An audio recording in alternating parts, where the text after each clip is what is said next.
alcohol doesn't bring out the best in people's characters. Alcohol almost universally makes people less than they are. It's fun because it eradicates your concern for future consequences. It actually kind of does that physiologically, you might say, because alcohol is a potent anxiety-reducing drug. For some people, it's also a psychomotor stimulant like cocaine, and it was certainly that for me. And for other for people too, it can have a heroin-like effect, which facilitates the sense of social belonging. And I think I had all three of those effects from alcohol. So I liked it quite a lot. But the consequence for me was, I would misbehave when I was drinking in ways that made me remorseful the next day or the next 2 days or the next week. And I realized at that point that was a performative contradiction in a sense. Performative contradiction is when you act out something that's a lie, that's runs contrary to your moral beliefs, right? And so I was looking at the literature on atrocity, trying to determine how the proclivity to bring those states about, those hellish states about, might be ameliorated. Like, what's the opposite of evil? That's the question I suppose I was trying to solve. And so when I saw patterns of behavior in my own life that were making things worse than they had to be, then that was an indication that it was time to stop. And I moved to Montreal after that to go to graduate school, and that was a pretty dramatic transformation in my social milieu. And I started to drop a lot of the things that I was doing that were counterproductive.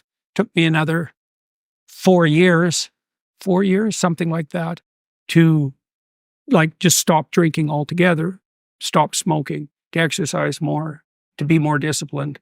Did you find that difficult? Did you find that difficult to do? Oh, yes. Of course. Yeah. I was very good at drinking. Good at it? Yeah. Well, yeah, I suppose, I was very social. I had a large group of friends. I had a blast.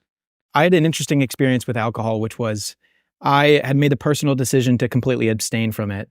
I was disgusted by it for a really long time, up until being about 21 and a half. And I went to a party school. Everyone claims it's a party school. This one, there was a lot of drinking, obviously. And then I finally made the decision after I had realized, it's funny. I just remember this right now. Okay. I wrestled with the decision to drink because I just thought it made everything worse. Obviously, I thought you're poisoning and polluting yourself. I thought that it's hurting your relationship with spirituality, everything.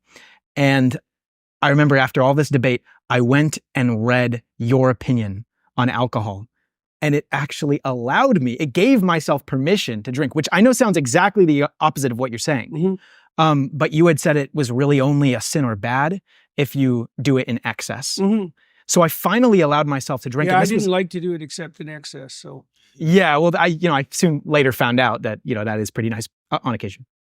Not a recommendation, but I found your opinion on that, and this was after about 1.5 years of honestly, I was suffering a lot. So I was in my head, I was anxious, I couldn't be myself. I felt like I was disassociating in environments, but actually, I drank alcohol, and it brought me into the present for the first time in a very long time. And I think, oddly enough, that was a part of healing, which sounds completely counterproductive and not intuitive at all, but it helped me, oddly enough. It's like training wheels, to experience, a social environment physically, you're actually there to experience happiness for the first time in a very long time. I did it with a close friend of mine, but I don't know if that means anything, if there's any significance to that, or, I don't want to be recommending alcohol. The significance fundamentally is that things are complicated. Lots of teenagers now don't drink at all. So you might say, well, that's a good thing because alcohol, all things considered, is problematic. But if you're not partying because you have no friends and you're in your basement miserable and depressed, that's not an improvement. No, and so I suppose to some degree, whether or not something is good depends on your starting point. I can understand, for example, why so many young men admire Andrew Tate. At least Andrew Tate has all the positive aspects of a successful narcissist. It beats the hell out of being depressed and anxious. Now, is that a stellar goal? No, but it's an improvement over isolated misery. You see this in female mate choices. There's a strong proclivity in women to be enamored of bad boys. And there's a variety of reasons for that. But one reason is, well, they're a hell of a lot more interesting than martyred, miserable, depressed, anxious, self-conscious, low self-esteem non-starters. So now, is that an optimal choice? No. But comparatively, that's the attraction of the shadow figure fundamentally. What did Nietzsche say about morality? Most morality is cowardice. What did he mean by that? Well, he didn't mean that morality was cowardice. He said most morality is cowardice. And what he meant by that was people find themselves too timid to do anything. And so instead of admitting their lack of courage to themselves, they put a moral gloss on it and say that the reason they're timorous is because they're good. That's a form of moral hypocrisy. There were kids in my high school, for example, who never drank. They were good kids, but they weren't good. They're just cowards. That wasn't helpful. Now, my delinquent friends in junior high and high school, a lot of them became alcoholics. So their lack of cowardice on the exploration front also caused them a tremendous amount of misery. Look, there's actually a literature on this. So imagine you took adolescents and on a distribution of rule breaking. Okay. There's kids who never break any rules on one end, and there's kids who break them all the time on the other end. And then there's the kids in the middle who experiment with rule breaking in adolescence. Well, the ones who never break rules are at much higher risk for depression, anxiety, and dependent personality disorder later in life. They're too inhibited. And the ones who break rules all the time, well, they end up in prison. So you want to have that. I'm not saying that you should be in the middle exactly. I'm saying that there's a optimal mode of being that allows you to explore, even in ways that could potentially be destructive, and that's the best pathway to facilitate development. It's like 12 rules. It's the order and chaos. It's walking the line between what's familiar and known versus exploring something. Because you don't want to make the error of presuming that a totalitarian order is equivalent to morality. It's funny, what you said was actually exactly the conclusion that I had came to, which was I was assigning a false sense of morality to myself because I was sober. Even though it just made me feel good about myself. Right. Because I thought that I was, holier than thou. Yeah, right. Because I wasn't drinking and I was denying myself that because other people would say that, like people that cared about me, but I wouldn't actually accept it. And it was out of cowardice. It's interesting how alcohol affects everybody differently, because for me, it puts me to sleep.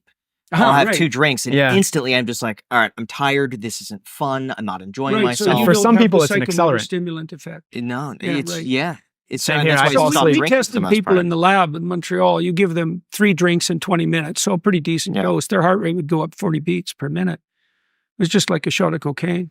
And those were often people who had a history of familial alcoholism, so they had a genetic predisposition to be alcoholic, but they were getting a psychomotor stimulant kick. And it looks like that was opiate mediated. So for some people, when they drink, they produce a lot of beta endorphin, which is an opiate. It's in the opiate family. And so there's endless benefit to that. I had a friend in Montreal, an old guy, Frank Irvin. He was a cool old guy. He looked like Ernest Hemingway. I liked Frank a lot. He had a monkey farm on St. Kitts, vervet monkeys. And him and his wife, Roberta Palmer, who was also very cool, they ran an alcohol lab for years, and they gave these vervet monkeys free access to rum and coke, and 5% of them would drink Tacoma on first exposure. It was funny. They had videos of that, and it's like a frat party. It's very funny to watch these drunk monkeys, but 95% of them wouldn't drink Tacoma, right? They'd have a bit and stop, but 5% of them would. It was like, where have you been all my life? Like Barney Gumble on The Simpsons, So alcohol is a great drug for some people. It wasn't for you. Yeah. It's just a natural disposition to either being accelerated while you're taking alcohol or being, I guess, slowed down. If you're very fortunate, let's say, and you really want to become an alcoholic, it would be good to be susceptible to the anxiety reduction element and the psychomotor stimulant element and the opiate element. And then, hooray, it's a very good drug, except it makes you stupid. That's also the part of the problem with being hedonistically oriented. It's short-term gratification. It's like, well, that's fine, but what do you pay for? Yeah. You know? That was one of the reasons too why I completely stopped drinking, is because the more successful I got, the bigger the price I had to pay. Like taking half a day off became so valuable that I thought to myself, do I want to pass that up for 2 drinks? Yeah. Or would I rather just not have the 2? Well, that was another thing that also convinced me to stop drinking is when I was working on my first book, I couldn't, first of all, it was too emotionally demanding to work on when I was hungover. Like I just couldn't handle it. It was just too much because, reading about sadistic Auschwitz guards is rather disturbing at the best of times. And if you're royally hungover, it's much worse. And also I couldn't edit because I couldn't think clearly. And, one of the things, so here's something to consider. So, in the biblical stories of transformation, the story of Abraham's a good example of that. So Abraham leaves the confines of his family. He's from a wealthy family. He leaves the comfort and the confines of his family. He goes out into the world. God comes to him as the spirit of adventure. And then Abraham goes through a series of transformations of personality. His name is actually Abram to begin with, Abram. He's renamed about 2/3 of the way through the story. And the reason for that is that his identity transforms so radically that it's as if he's a new person. Okay, so what does he do? Well, he starts aiming up, and then his personality transforms. He has to make a sacrifice. So he builds an altar and he makes a sacrifice. Well, what's the sacrifice? Well, you just said what the sacrifice is. You jumped up a rung in terms of the field of opportunity and responsibility that was in front of you, and you thought, oh, my time's too valuable to waste half a day. Well, that also happened to me in graduate school. It's like, no, I can't afford this anymore. Yeah. And it's not even I couldn't afford it. It's like, I have something better to do. This is something that anybody who's watching and listening, for example, if you want to deal with an addiction, it's one thing to quit. Quitting doesn't exactly work. You have to replace it with something better. And if alcohol's great or if cocaine's great for you, it's like, well, what could be better? Well, that's your problem fundamentally. But, you said, well, you discovered that your time was valuable. Mm-hmm. Yeah, so it's better I certainly came to that conclusion in graduate school. It's like, no, what I'm working on is so interesting that I don't want to compromise it even a little bit. So imagine that you move up these rungs, that's Jacob's ladder, by the way, up these rungs of transformation. With every major transition, there's going to be a sacrifice. Yeah, I think over time, too, that's why it became more disagreeable. It's just because your time is so valuable that you know what you need to focus on, and you tend to put down other things. Yes, definitely. That's a matter. Sure. That's one of the advantages actually to being disagreeable is that you can prioritize more stringently. Right. And, that as a virtue, that's got a bad rap in our culture because you're supposed to be agreeable all the time. You're not supposed to discriminate. You're not supposed to judge. It's like, really? You're not supposed to discriminate. So everything's the same, is it? That's how you're going to organize your life. There's nothing that distinguishes that from utter chaos. You have to be unbelievably discriminating. That's the logos, right? So when God throws Adam and Eve out of paradise, or when they actually fall out of paradise because of their pride, which is a more accurate way of representing it, God installs a cherubim, which is a kind of a monstrous angel, and a sword that's on fire that turns every which way. And what does that mean? Well, it means that a sword obviously cuts, and a flaming sword burns. And so a flaming sword cuts and burns. And if it turns every which way, there's no escaping it. Well, why? Well, if you want to regain paradise, then everything that isn't appropriate has to be cut and burned away. And that can be a lot. So people are terrified of that. Like I've read metaphysical speculations that there's no difference between hell for the sinful and the sight of the sword that cuts and burns everything away. Because if you're 95% lies, then anything that fixes you would look like death or worse. And so the terrifying ideal that destroys everything about you that's not worthy, that's rough. Well, you experience that at least to some degree with regards to your conclusions about drinking. Yeah. And this is the case, so I never drink now. So what happened to me is I quit when I was about 27. It took me a while. And then I quit till I was about 50. And part of the reason I quit too was because I was having kids and there was no way I was going to be drunk around my kids. Like, no, that wasn't going to happen. And then my kids left and I was 50 and I thought, well, maybe I could have a drink or two and see, because it's kind of a pain to, in a way socially to never have a glass of wine. Now I don't care, but then, there was still some awkwardness about that, and I don't know, some curiosity. So I drank a bit when I was around 50, and I found I was just stupid at 50 as I was when I was 27. I'd have 2 or 3 drinks, and then it was, all right, man, we're off to the races, and so I just stopped again. Now there's just no question about it because I can't afford ever to make a mistake. Yeah. So